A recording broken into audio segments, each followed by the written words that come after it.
Okay, it's just a minute after 1 o'clock, so thank you everybody for joining us today. I'm Ken Goldman. I'm with the Integrated Award Environment in GSA, and this is our third in kind of a series of webinars we've been doing about the new validation process in SAM. Hopefully all of you are in our Interact space on buy.gsa.gov.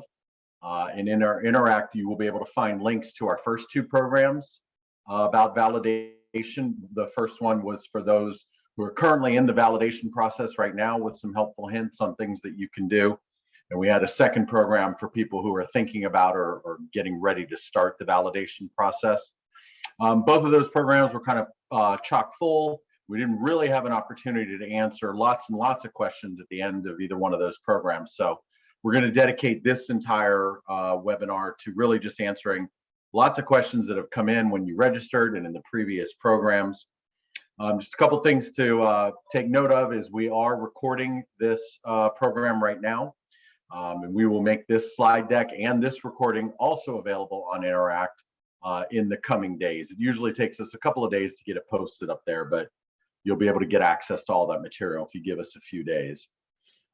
So we are being recorded, and this event is being presented in closed captioning as well. So like I said, what we're going to do over the next hour or so is answer as many questions as we can. If you have questions while we're answering your questions, go ahead and put them in the Q&A section here in Zoom, and we will try to respond to those questions as best we can as well. Couple other housekeeping items there. We're going to have a poll toward the end of this program. So if you have the ability to hang on for a couple of extra minutes and answer a very short poll about how these programs are working for you and whether or not they're beneficial, that would be great. Please do. And I think the last thing I'll point out is that we know that a lot of people have questions. Everybody is certainly focused on and concerned on their individual issues. We don't have the ability to answer or address your specific open ticket issue. We don't even have that information in front of us. So we're trying to answer kind of high level general questions to help people figure out how to navigate this validation issue, but we're not going to be able to address your specific open ticket. So just as long as you know that heading into it, I'm going to turn it over to my colleague, Salome Gorbani, and she's going to walk us through this program this afternoon. We're going to answer lots of questions that people have been sending to us. So with that, I'm going to turn it right over to Salome. Thanks again, everybody. Thank you, Ken. Good afternoon, everyone. My name is Salome Gorbani, and I am a lead program manager here at the Stakeholder Engagement and Outreach Division of the Integrated Award Environment. And as Ken noted, on the agenda slide, we are basically answering a bunch of higher level questions, but we wanted to provide a peek behind the curtain where you could actually understand why you're seeing the things that you're seeing and try to clarify areas where people are getting a little confused. We normally do forums like this to show you new things that are coming or to show you new things that are just about ready to implement.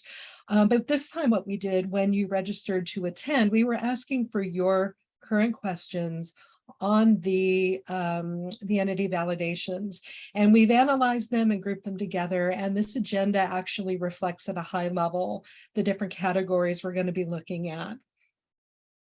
So to move on, in terms of the big question overall, what the heck is even entity validation?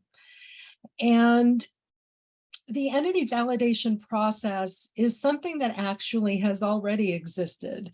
It existed with our previous provider, Dun & Bradstreet. The only difference was that it was more a part of getting your DUNS number at that time. And that was always a prerequisite before you could come to SAM to register. So the only real difference is there's a little more transparency now to this particular activity because it is now linked into part of the SAM registration workflow.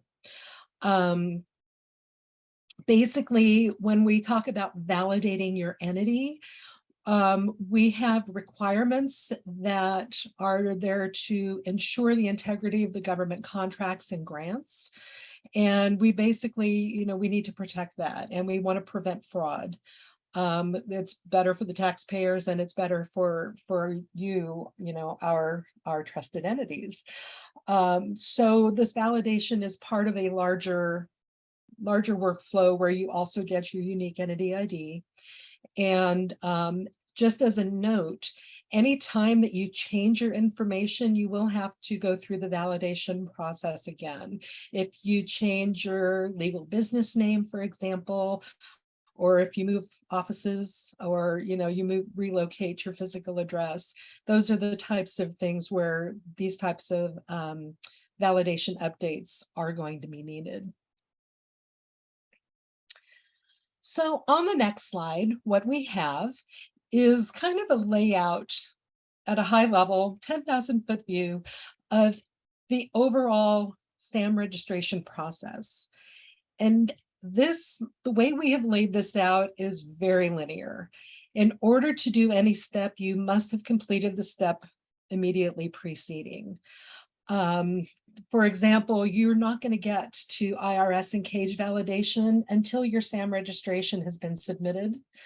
And by that token, you cannot even begin the registration until you have gotten your UEI, and that happens when your entity is validated.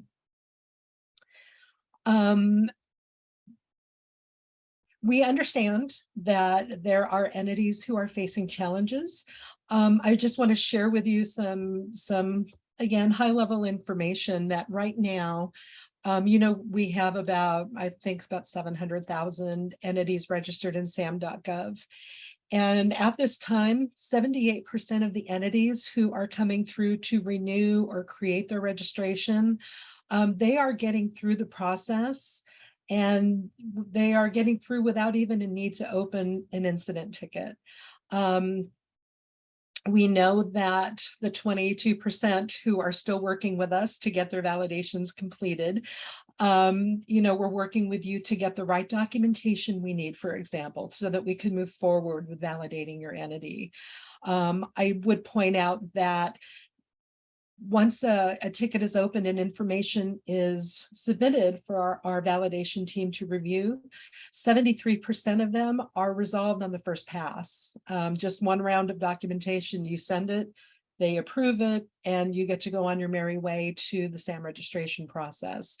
We are listening to our customers' recommendations. We are conducting user groups.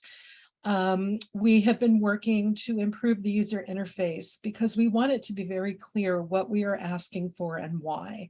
And as a result of the changes we've made so far, we have seen a decrease in the time it takes for a user to get through the validation process.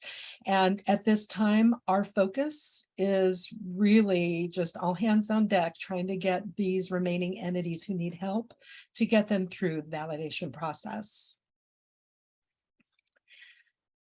So the next question would be, how does entity validation work? What happens? You're submitting your documentation, or you're trying to find yourself in SAM, but what does the validation have to do with all this? So we threw together for you a little flow chart where step one is when you are coming into SAM, you log into SAM and you are starting the process. You are entering your entity's information and you're putting in what you expect to find, which is your legal business name, your current, correct, complete address. And what happens is when you enter that, you get this little banner that says we're currently searching millions of records. And then it comes back with a list for you to choose from. And at that point, that's where the workflow splits a bit. And if you do not see a match, you don't recognize your entity in those returns at all. Or if you find yourself, but there's something wrong, it's missing a suite number, or there's a digits transposed on the zip code, for example. So those are going to take that path that goes up to the red, to number 5. And at that point, you are opening an incident within SAM.gov, and you're putting in the information that you want to see. And then you are going to submit the documentation that provides the evidence that we need to validate the information you are asking us to enter for you.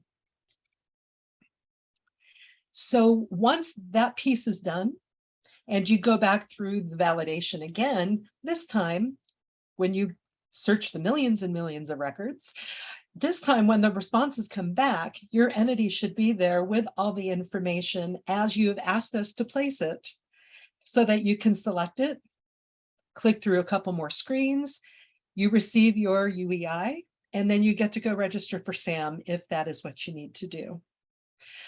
I do want to say, just kind of put out a reminder, and we'll talk about this a little later on as well, that when we, and by we, when the entity validation service responds to you as a part of the submission, you've submitted your documents, they're going to work with you to get you to where you're validated. So they may ask you for more information, or they may let you know that they got what they needed and that the information is now updated on the database.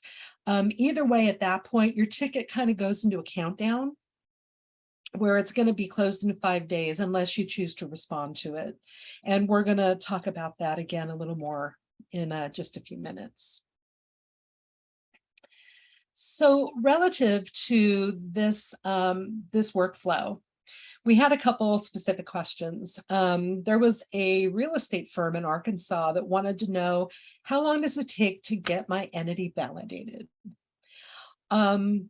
So the answer is what my favorite answer is for anything related to a project or a program. That's, it depends. We have different use cases and everybody's registrations are in different states. If you are renewing an existing entity registration and nothing has changed, the validation and the resubmittal can go through very quickly.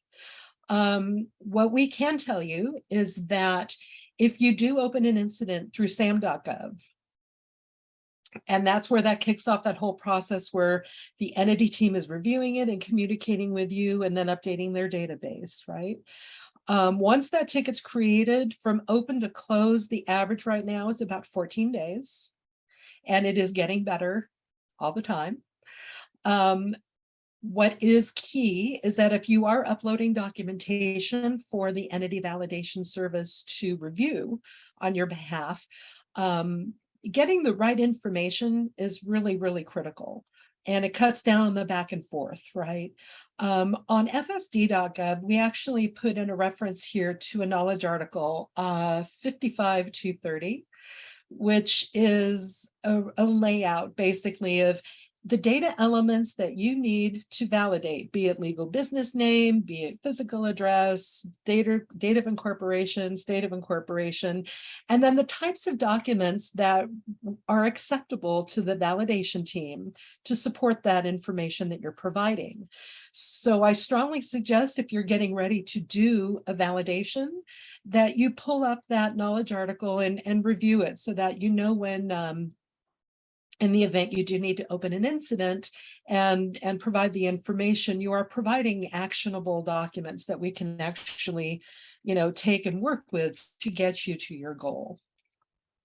Hey, Salome, sorry to interrupt, but could you just explain real quick what FSD is for people who don't know? Oh my goodness, I am so sorry. Yes, FSD is the Federal Service Desk. It is our help desk. Anytime that you have interfaced with any of our SAM, with most of our SAM systems, I should say, be it in the old days FBO or today even still CPAR, not CPARs, ESRS or FSRS or FPDS.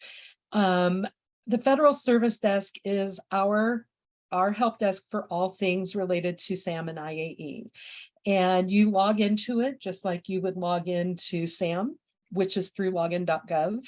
And it's a place where not only where you can get help by speaking to somebody, you also can search all the knowledge articles that we prepare to the knowledge articles and documentation that we have on the system. And you can put in your questions and find the answers that you need there to guide you through to what you're trying to achieve.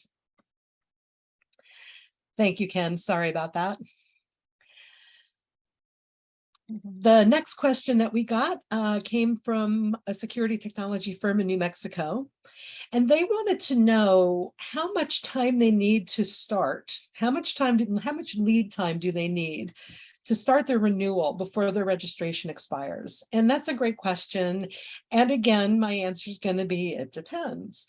We know that when you do your renewal, it is going to have to go through CAGE and IRS approval again. And we know that that can take up to 7 to 10 business days, depending on how many tickets everybody's working. So we do recommend that you begin early. What I can tell you is that if, again, you have had any changes in your information from what's currently in SAM. So if you have a new suite number, if you've moved offices, if you changed from an LLC to an INC, any of those things are going to require a new validation, and that is going to take more time to get through the process. We send, and by we, I mean the system, SAM.gov, sends renewal reminders 60 days before, 30 days before, and again, 15 days before the actual expiration date. So we're sending the entity administrators for the entity emails saying, hey, you need to pay attention, you need to take action, your entity is going to expire. There is no harm in starting early to give yourself enough time to get through any of the validations that are needed, be it entity validation or CAGE or IRS. One thing I do want to point out is that, especially in small businesses, the entity administrator is the key here. If your entity administrator of record for your SAM.gov entity is no longer with the company, then those emails are not being seen by anybody who can take the action. So I would encourage everybody to take a look at their entity records and make sure they have at least one administrator designated. It's always better to have a fallback. You don't want these notices coming while somebody's on extended leave, because again, that means you're not getting the information that your registration is going to expire.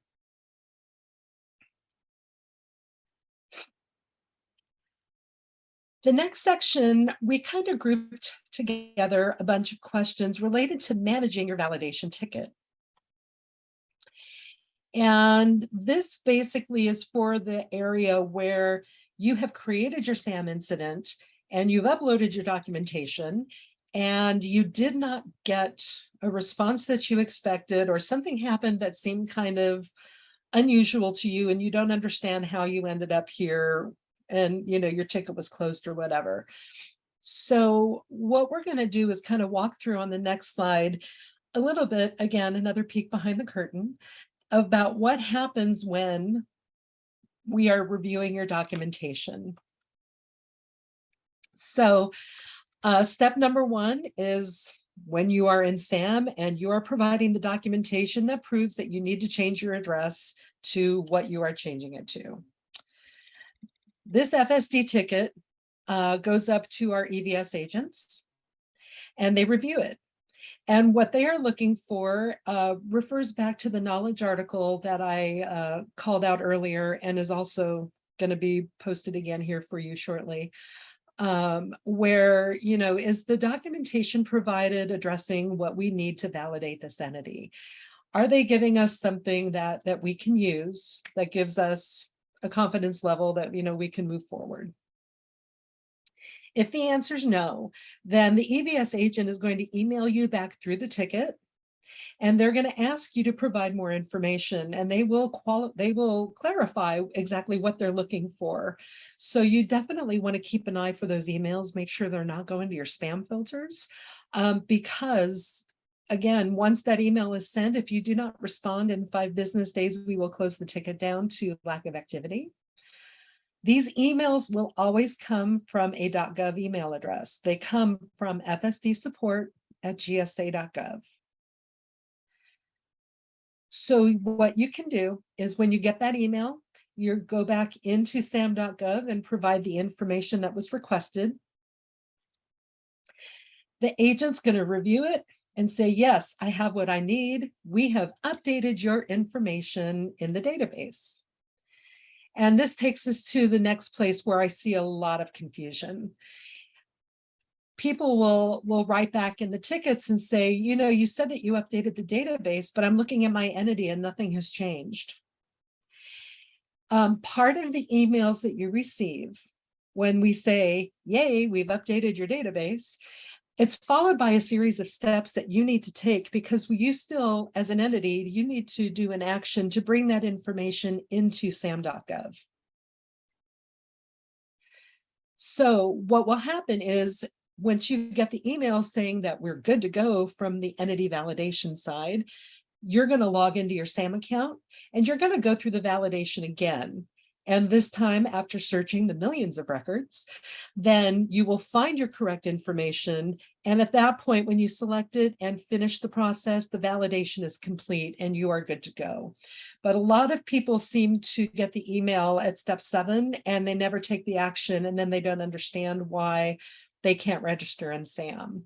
So, just remember, at this point, you have an action to take to make sure that information is correct, and let SAM ingest it, let SAM pull it in.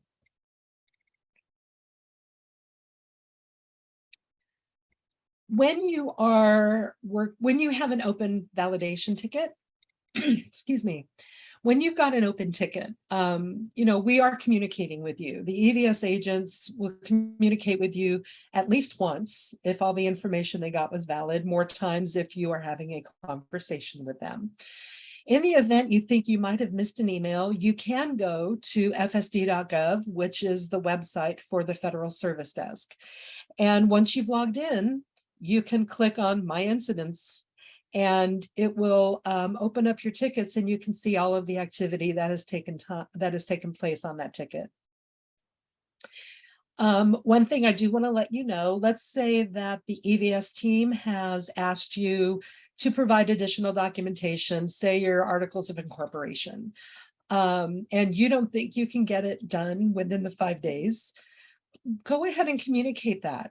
Reply back to the email and let them know that you're working to get the document, but that you don't want the ticket to close until you can provide it. And that will stop the clock from ticking. This isn't about us trying to close out tickets. This is about keeping active communications going and actively working these issues through to completion. And we need your help to do that.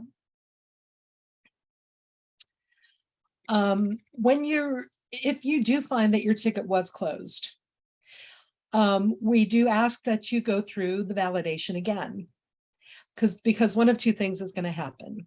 Either you are going to see your updated information available for you to select, in which case you select it, the validation's finished, and everybody's happy, or you are going to see that the information is not showing up for some reason. So at this point, your ticket was closed, your issue was not resolved. We do want to move forward with you. So we ask at this point that you go ahead and move forward like you normally would, saying, either my entity is not here, there's no match, or it's here, but I'm still missing the suite number. We want you to go ahead and pick that. And then in the next slide, you'll see that you have another opportunity to open tickets and attach your documentation. If you have an older ticket that was closed, it is important that you include that number, because there's an area on this page where you can put in your comments and state what you're looking for. And what happens is, by providing us that earlier number, we will be able to connect the dots and understand that, this is not a new request, and we'll be able to see other conversations that took place between the agents and yourself. So we'll have a better idea of where you are in the process so that we can move you forward. Salome, I'm going to interrupt for time. I apologize. I just noticed we're getting lots of questions, and we've had a lot of people join since the program started. So just want to remind everybody that we are going to make this recording and the slide deck available to you. It'll be on GSA's Interact. Interact is our blogging platform. We just posted in the link right there in the chat log for you. So if you go to GSA Interact, you'll see in the right-hand column, there's a place for you to sign up to receive emails. So if you sign up, you'll be notified by email once we post this material, or you can just go there freely on your own to find it. So just wanted to make sure everybody knows we will make all of this information available to you, but give us a couple of days to get it up there. All right, thanks, Salome. Sure thing, Ken, thank you.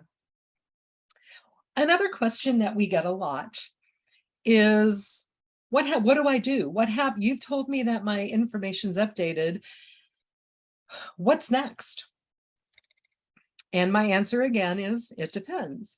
When you log into SAM and you go to your workspace and you see your entities widget there.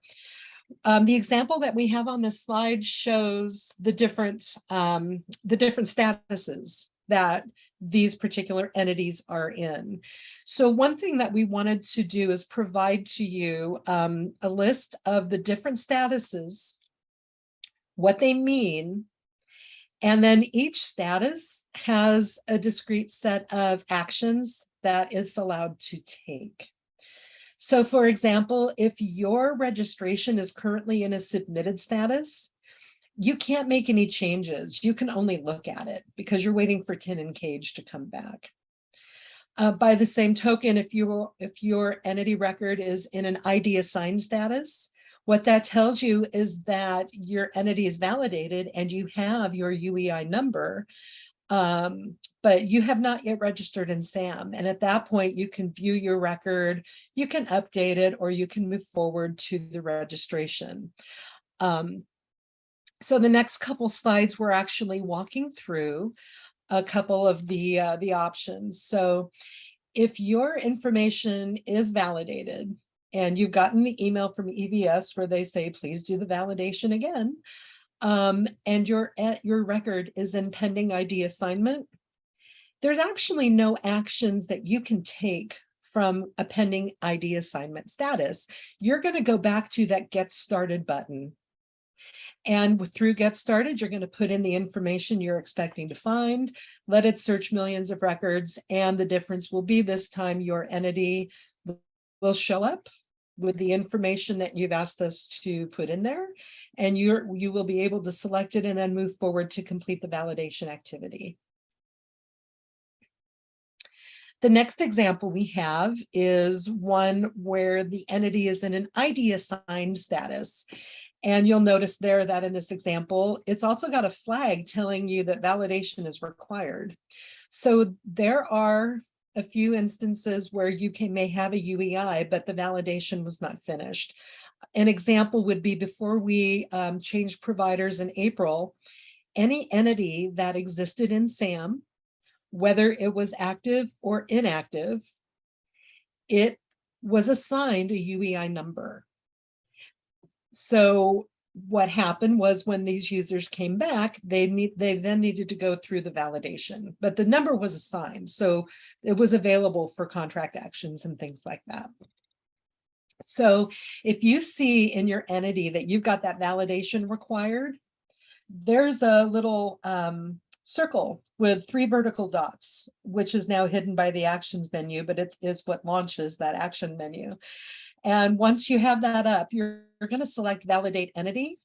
And again, it's going to take you through the process and you'll find your match and all of the boxes will be checked and you will be good to go. And at that point, you can move on and then select Register to actually register your entity within SAM.gov.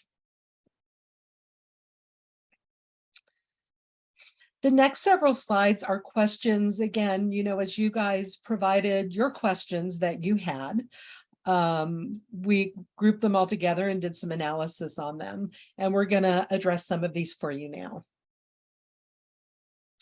We had a question from a local government entity in Ohio that wanted to know why they weren't finding a match. So this stems back to the transition that happened in April, where we moved to a new provider for our entity validation services.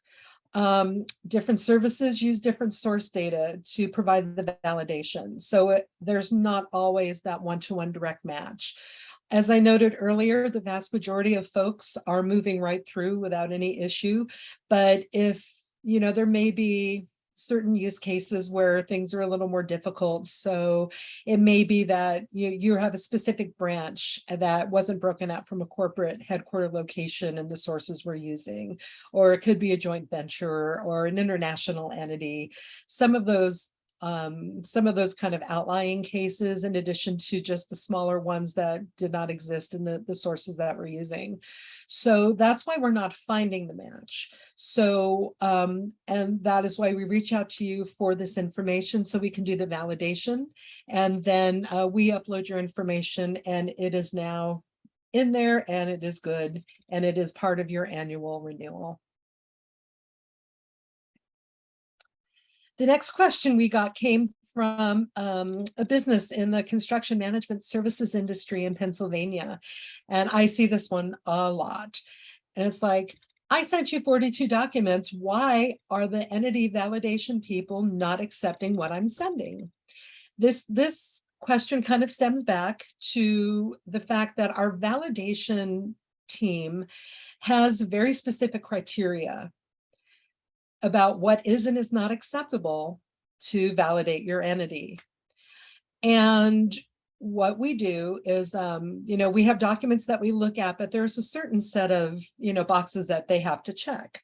So one thing that I've seen that happens a lot is people will people will send us a copy of a tax return that they have submitted to the IRS. And the problem is that that is something that they have submitted, but it's not certified or validated in any way.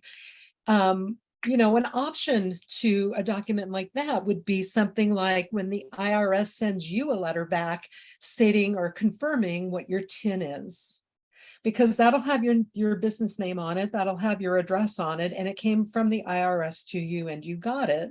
So odds are that the data is all valid. Another issue that we do see periodically is that you will tell us that your address is 123 Main Street, but the document you provided shows a completely different address. And we need everything to match in order to validate. Again, I guide you to the knowledge article 55230 as it details out what documents are good for what data validation that you are trying to achieve. I would note, I don't know if we have any international folks on. We accept documents in English and I think in Spanish.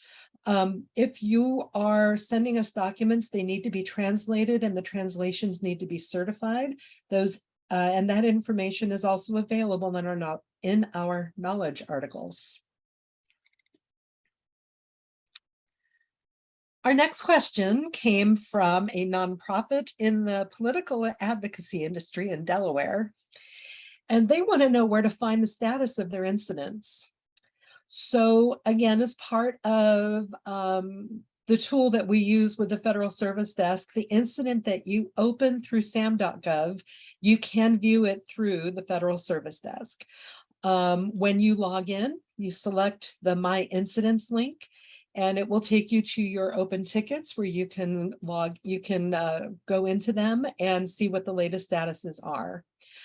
I do want to kind of point out that we have multiple teams that use our Federal Service Desk and our tools. So when it's related to the entity validation stuff, please do not chat or call FSD because those agents are not positioned to, and they're not trained to support you in that. All of the tickets that get opened through SAM go to a special team that's dedicated to conducting the validation activities for these entities so that they can get into SAM. So the best way to reach out to your entity validation agent is through your ticket by either responding to the email or updating the information in your ticket. And it will go to the person who's currently tasked with working with you.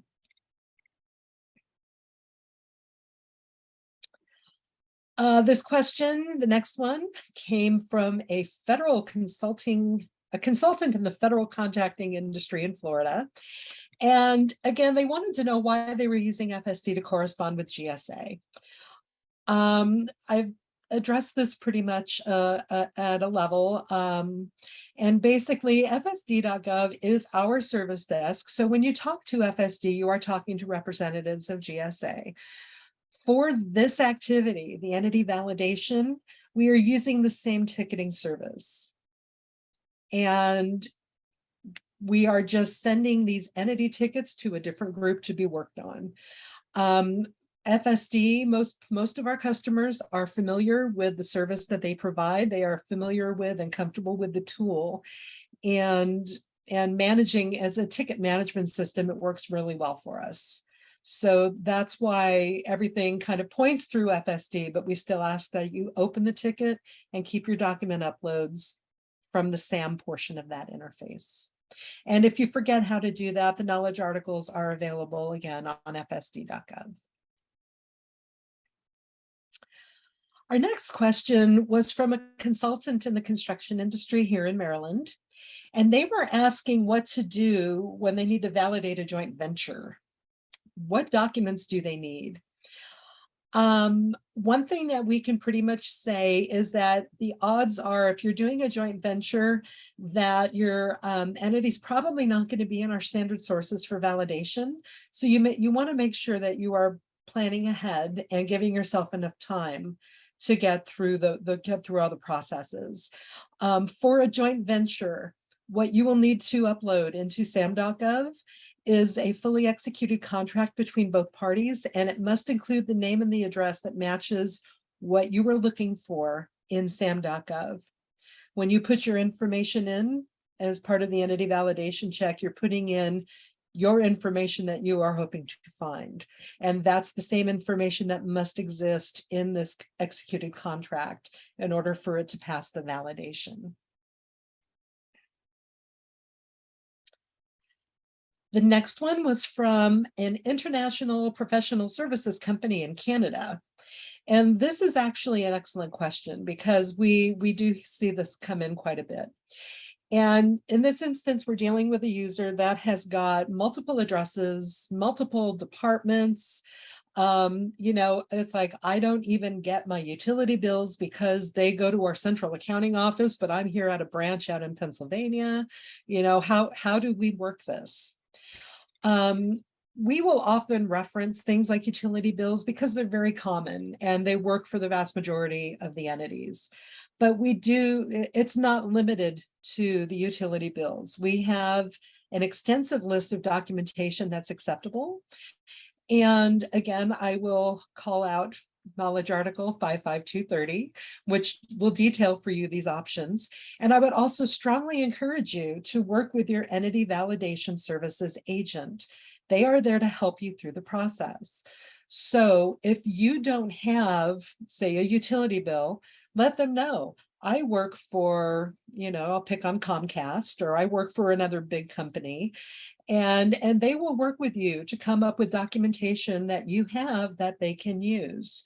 So please, just open the lines of communication because I think you'll find that it's very helpful. The next question was from a nonprofit in the arts industry, and they wanted to know if they can use a PO box because they don't have a physical address. The short answer is no. The long answer is also no. DLA, who does the cage validations, they do not accept PO boxes, and we also do not accept them for SAM. It has to be an actual physical address. This has been a longstanding requirement. We do have glossary items on the FSD where things like physical address are defined. The rule of thumb is that if you've got multiple locations or virtual offices, you want to use the one where you keep your books and records. That is your rule of thumb for which address would be considered my primary or my physical address.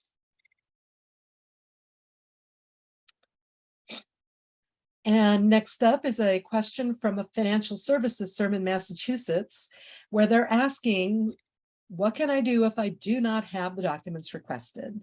As I noted, every validation that we're looking at is unique. Everybody has got, different resources available to them.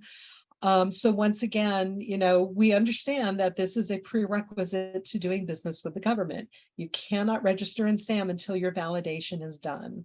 So again, I will call out the knowledge article 55230 and also encourage you to communicate through the ticket with the entity validation team to work towards a solution to where we can move you forward in the process.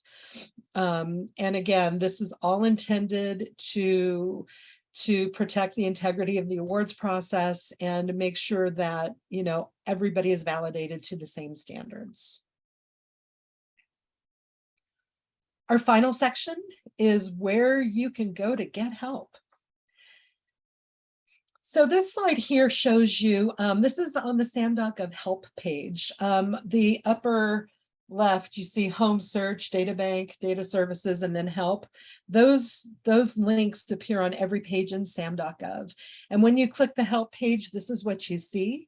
And we update it frequently to make sure that whatever the particular pain or whatever issues are trending at the moment, that's what's going to show up in the topic trends box. And as you can see, validating the entity is toward the top, or actually is at the top. The next slide is actually when you go to fsd.gov and scroll down a little bit, we have this pale blue box that gives you all the different aspects of registering your entity. And you'll see that on the one that the arrow is pointing to is actually called Validate Your Entity. Both of those links are going to take you to the same place. And what that place is this particular knowledge article that we've created. And what we've done is, just as earlier we talked through the different steps of the entity validation process, we have those same steps broken out here, but we also provide you links to knowledge articles that address a lot of questions that we have seen in the past for those specific aspects of the validation process. So, if you need to know what you need to do to prepare, we have several articles that tell you what you need and make sure you understand the terminology that's being used. If you need to know how to, update your entity information, we've got links to that. This is an excellent one. If you manage multiple entities, you definitely want to keep this one bookmarked, because these questions were generated based off of feedback we've gotten from users, and odds are you were not the first one to ask the question. And that knowledge article is, you can see it there, it's 58422. And you can just pop that number in, you go to fsd.gov, put that number in the search, and it will come back with the article for you. And with that, I am going to put in another plug again for our Interact community at buy.gsa.gov. We often post blogs on there with upcoming features, upcoming changes, upcoming events like this one. We also put notices out when we're looking for folks to help us with user acceptance testing. So if you want to be part of the testing group and get to see this stuff before it's published to production, you are more than welcome to reach out to us there. And with that, I am going to turn it over to Alexis. Thank you so much, Salome. I just launched a poll. If you can take a moment to answer our 4 quick questions about this event, about the information we presented, we'd love to get your feedback. Additionally, as you're going through this poll, keep in mind, we also would like to know of all the questions that you might have had today, if there was one really number 1 important question that was not answered for you, if you could add that question to our Q&A log so that we can make sure that we are covering all of your questions and we can get the information out to you. So if you did have like your top number 1 question that didn't get answered today, let us know what that is so that we can take a look and help you out. And again, appreciate your time in answering our poll and joining us today.